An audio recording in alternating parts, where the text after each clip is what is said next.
Basta good vibes. Batuan cheesecake, danggit nga polvoron kag ampalaya gamis. Pila lamang ini sa mga pagkaon nga ginhimo sang Hospitality and Tourism Management students ang LCC Bacolod nga ila ginpatilaw sa ila nga mga bisita. Aton inisaksihan sa report ni Romeo Subaldo.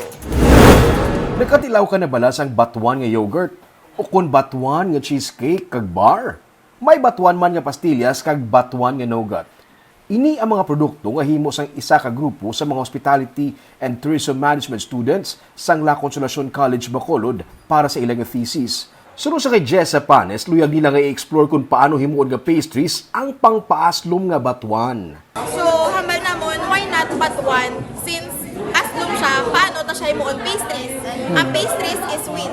So, ang challenge na da is paano namon himuon nga mag-balance and ma-complement ang sweetness kag ang sourness sa batuan sa amon nga mga products.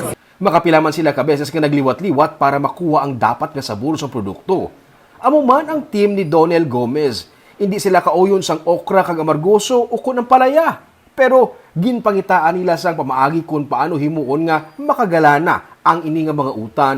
Gani naghimo sila sang okra kag ang palaya nga pulveron, ang palaya kag okra nga chips, okra nga ginatsara kag ang palaya gamis. Bangod nga natagaan na sang twist, nakakaon gid man sila sa sini nga mga utan.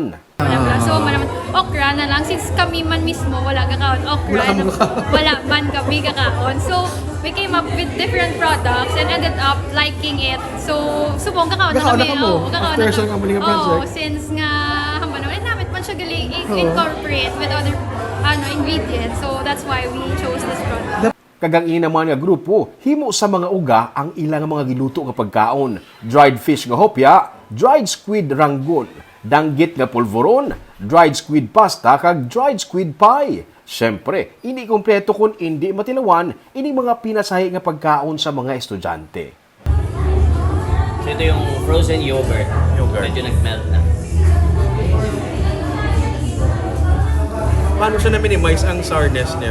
They have to balance the flavor by using different ingredients like sugar, milk, cream, to create this. Because everything in food needs to be balanced. Kasi di ba, saltiness, sourness, spiciness, tanginess, everything needs to be present when you create a dish. Para maraming nangyayari sa loob ng bibig mo. May explosion ng flavor Sunod sa kay Chef JP Pascual, luyag nila nga ang mga ingredients nga duna o kon makitaan na diri sa Isla Sang Negros ang gamiton sa mga estudyante sa ila ipreparar nga pagkaon para sa ilang thesis.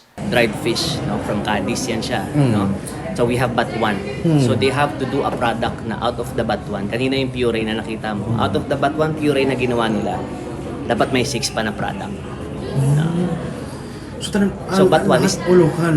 all local lang siya. Okra ang palaya. Pati okra, yes. Ini na ang ikalima nga tuig sang LCC Bacolod sa pagpatigayon sa sining aktibidad. Kagkada tuig, may bago nga mga produkto nga gina-present ang mga estudyante kag gina-guide man sila sang ilang teachers. Doing different products. We started with iba. Iba. And then the other one was pickled coconut, young coconut. Pickled young coconut. And then 2 years ago, we had piaya infused with herbs and spices, cases like that. Last And year. then we also have seafood ice cream. Ice cream. May mga estudyante gikan sa nagkalalain nga mga schools nga amuman ang nagatilaw sang ilang luto kag may libre pa nga tour sa ilang Gardenville campus.